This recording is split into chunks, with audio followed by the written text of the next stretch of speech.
और बच्चों एक बात और बता दूं कि देखिए बहुत सारी भर्तियां जैसे यूपी पुलिस की भर्तियां हैं, तो यूपी पुलिस की भर्ती का क्या है, बहुत दिन से सुन रहे हैं सिर्फ आ रही है आ रही है आ रही है, योगी जी भी अनाउंस कर चुके हैं, मंत्री भी अनाउंस कर चुके हैं उनके, हम लोग भी अनाउंस कर चुके हैं, अखबार तो रोज अनाउंस करते रहते हैं। तो वहां बच्चों को ना असमंजस है कि सर कब फॉर्म आएंगे, पता तो लग जाए, बस एक बार फॉर्म तो भर जाए। तो बच्चों आपके सामने जो स्थिति है ना वो ये है कि मेरे को फॉर्म की डेट पता है, एग्जाम की डेट पता है, फिजिकल की डेट पता है, मेडिकल की भी डेट पता है, और मेरे को फाइनली वर्दी जिस दिन मिलेगी वो डेट भी पता है। अगर नहीं पता है तो मैं बता देता हूं, तो बेटा फॉर्म 10 दिसंबर में, एग्जाम आपका मार्च में, मार्च अप्रैल बच्चों, फरवरी मार्च, मार्च अप्रैल भी नहीं कहूंगा, चलो मार्च अप्रैल।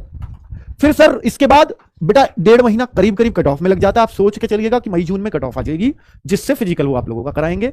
और फिजिकल कब हो जाएगा, मोस्ट प्रोबेबली जून जुलाई में, क्योंकि एसएससी अपने पुराने डर्रे पर आ चुकी है, बहुत तेजी से सब चीजें करा रही है हर एग्जाम को लेकर के। तो आपका जो फिजिकल होगा वो जून जुलाई में फुल गर्मी में होगा। और जून जुलाई के बाद फिजिकल के बाद एक और कट ऑफ लगती है जो मेडिकल के लिए लगती है। ये सर ये फिजिकल कट ऑफ, ये बेटा जो फिजिकल चलते हैं ना आपके मात्र 15 से 20 दिन चलेंगे, और जो कट ऑफ लगेगी ना वो आपकी मान के चलिए आपकी अक्टूबर के आसपास, यानी सितंबर अक्टूबर, जो मेडिकल कट ऑफ है। ऑलमोस्ट 1 साल के अंदर आपकी भर्ती कंप्लीट हो जाएगी, दिसंबर टू दिसंबर आपको ज्वाइनिंग लेटर मिल जाएगा। इस बार जो पूरी प्लानिंग है वो बिल्कुल एसएससी के कैलेंडर के हिसाब से चल रही है हर चीज की। उम्मीद है कि इसमें भी कोई भी डिस्टर्बेंस आपको देखने को नहीं मिलेगा। और बच्चों जब हमारा लक्ष्य क्या है, हमारा लक्ष्य सिर्फ यह है कि फॉर्म हमारा भर जाएगा 10 दिसंबर से, हमारा एग्जाम हो जाएगा मार्च में। अगर आपको एग्जाम की डेट भी पता है मार्च अप्रैल एग्जाम की डेट भी पता है, तो बच्चों फिर ढीला नहीं पड़ना चाहिए। अगर आप फिर ढीले पड़ रहे हो, क्योंकि पहले इस एग्जाम की डेट जून थी, पहले करिए। और इसका क्या कारण है, इसका कारण यह है कि इस भर्ती को इनको बहुत जल्द कंप्लीट कराना है, क्योंकि मोदी जी का विजन है दिसंबर 2023 तक सारी भर्तियां कंप्लीट हों, और जितनी वो चाह रहे हैं उतनी हो। और उसमें सबसे बड़ा योगदान एसएससी जीडी का होगा बच्चों, क्योंकि बहुत ज्यादा वैकेंसी तो एसएससी जीडी में ही है, तो इसके बिना तो मिशन अधूरा है। अब जो भर्ती चल रही है प्रोसेस में वो उनके मिशन में काउंट नहीं होगी। मिशन में काउंट कौन सी होगी, सर फाइनली इतने बच्चे हमने सेलेक्ट कर लिए हैं, वो कब होता है, मेडिकल के बाद। तो मेडिकल तक कराना, फाइनल मेरिट लगाना इनका दिसंबर से पहले तो करना ही है हर हाल में। तो आप सोचिए थोड़ा सा अपने ऊपर कि भैया बस मेरे को जो मेहनत करनी है ना वो सिर्फ अप्रैल तक करनी है। और अप्रैल से मैं अब देखूं ना बच्चों, 5 से 6 महीने आपके बच जाते हैं, 6 महीने मात्र बच जाते हैं। और 6 महीने के अंदर ना मुझे देश सेवा का तो मौका मिल रहा है, साथ में वर्दी होगी जिसकी बेटा सब लोग इज्जत करते हैं, पूरा भारत देश इज्जत करता है, वो आपके बदन पे होगी।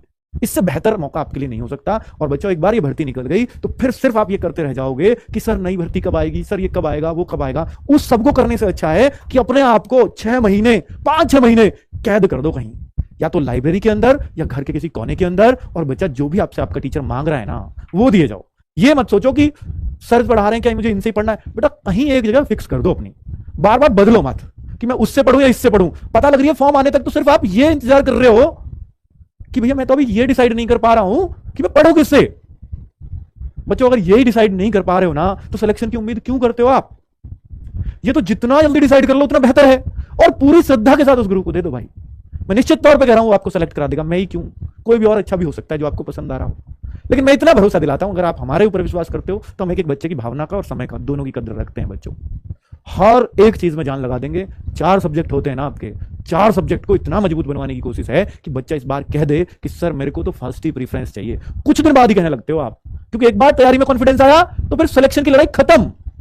लड़ाई किस चीज की आ जाएगी, फर्स्ट प्रीफरेंस की। और जब आपकी फर्स्ट प्रीफरेंस की लड़ाई हो गई तो बेटा मैं गारंटी से कह सकता हूं कि आपके सिलेक्शन को कोई नहीं रोकेगा। और आपसे यह भी रिक्वेस्ट करूंगा साथ में कि क्लास तो आप लो ही, साथ में बच्चों मॉक टेस्ट देना मत भूलना। सुबह 10 बजे संडे में मॉक टेस्ट आता है, शाम को मैं एनालिसिस लेकर के आता हूं 9 साढ़े 9 बजे, उस तक जरूर आना। लेकिन उससे पहले आपको मॉक टेस्ट जरूर करना है। सर मेरी तैयारी, बच्चे सोचेंगे सर मेरी तैयारी अभी उस लेवल की नहीं है कि मैं मॉक टेस्ट दे पाऊं। बच्चों मैं कब कह रहा हूं कि आपकी लेवल की है, भाई आप आजकल लेवल तो चेक करो कि आपका लेवल फिलहाल क्या है। आपको यही नहीं पता कि मैं किस लेवल पे हूं। बच्चों से देखिए, कंपटीशन आपका कंपटीशन है बच्चों से, और आपको यही नहीं पता मैं बच्चों के मुकाबले कहां चल रहा हूं, तो आप सेलेक्ट कैसे हो जाओगे, खुद बताओ। हो सकते हो क्या, जब आपको यही नहीं पता मैं कहां हूं। ऑफलाइन को बच्चा इसलिए प्रीफर करता था कि उसको पता होता था कि मेरा साथ वाला बच्चा मेरे से कहां चल रहा है, और यहां एक ही जरिया है ऑफलाइन ऑनलाइन में कि साथ वाले बच्चे से अपने आप को पता करना, और पूरे ऑल इंडिया लेवल पे पता करना। ऑफलाइन में नहीं करते थे, वहां क्षेत्रीय होता है सिर्फ कंपटीशन, यहां पूरे ऑल इंडिया लेवल पे है। तो मॉक टेस्ट में आप कहां चल रहे हैं वो वैल्यू रखता है। और मॉक टेस्ट में बच्चों मैंने इनाम भी घोषित कर रखा है कि आपको टी शर्ट में भिजवाऊंगा। टॉप 100 की हमने काउंसलिंग शुरू कर दी है। बहुत जल्द हम आपका क्या टैलेंट ग्रुप भी बनाने वाले हैं। कैसा टैलेंट ग्रुप, हो सकता है 20,000 बच्चों का बनाए, और 20,000 टैलेंट ग्रुप में जो हमने जोड़ लिया मॉक टेस्ट की बदौलत, बेटा एक को भी नहीं रहने देंगे, ये गारंटी है हमारी, सारे टीचर्स उसमें होंगे। 20,000 बच्चों का हो सकता है हम एक टैलेंट ग्रुप बनाए, मॉक टेस्ट से उठा के कि किन बच्चों का एक लेवल तक स्कोर चल रहा है, 60 से ऊपर उठाएं, 65 से, 70 से, कुछ भी हो सकता है, ठीक है, और उन बच्चों को थोड़ा बूस्ट करें। तो आपसे मैं ये कहना चाह रहा हूं कि आप अपनी तैयारी में केवल 60 तक पहुंचा दो अपने आप को झोंक करके, आपको 80-90 हम पहुंचा देंगे। 60 तक कैसे पहुंचेंगे? बेसिक सी क्लास ले लो, आप बेसिक सी बुक हो कोई भी, पढ़ डालो, 60 पहुंच जाओगे। 60 तुम करो, 80-90 हम पहुंचाएंगे, ये हमारा नारा रहने वाला है। और बेटा वही टैलेंट ग्रुप का हिस्सा भी बनने वाला है। चलिए 60 तक पहुंचो, टैलेंट ग्रुप में हम जोड़ेंगे आपको। चलिए बहुत बढ़िया, 60 क्रॉस करना पड़ेगा आपको ईमानदारी से। बेईमानी हुई तो आप भी ब्लॉक हमसे, हमारा भी आपसे कोई नाता नहीं, आपका हमसे कोई नहीं, हम आपको नहीं जानते, आप हमें नहीं जानते। तो बेईमान बच्चा तो भाई वो तो फाइनली सिलेक्ट कभी नहीं होना। चलिए तो बेटा शुरू करता हूं।